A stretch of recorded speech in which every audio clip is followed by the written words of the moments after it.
बिस्मिल्लाहिर्रहमानिर्रहीम। जुमा के दिन सूरह कहफ किस वक्त पढ़ना सुन्नत है? जुमा के दिन या जुमा की रात में सूरह कहफ पढ़ने की फजीलत में नबी करीम सल्लल्लाहु अलैहि वसल्लम से सही अहादीस वारिद हैं, जिनमें से चंद का जिक्र किया जाता है।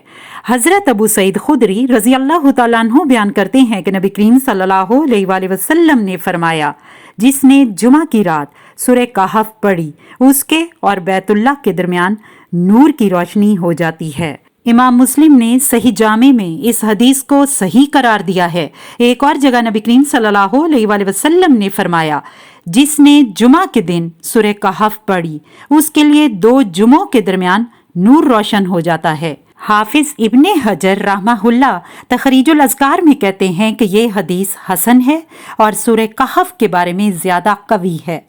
हाफिज इब्ने हजर रहमहुल्लाह अलैह के नज़दीक कुछ रवायात में यौमुल जुमा और कुछ में लैलतुल जुमा का तज़किरा मिलता है।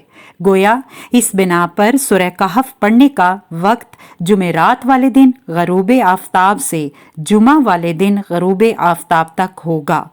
जब भी फुर्सत मिले इस सूरा को पढ़ लिया जाए।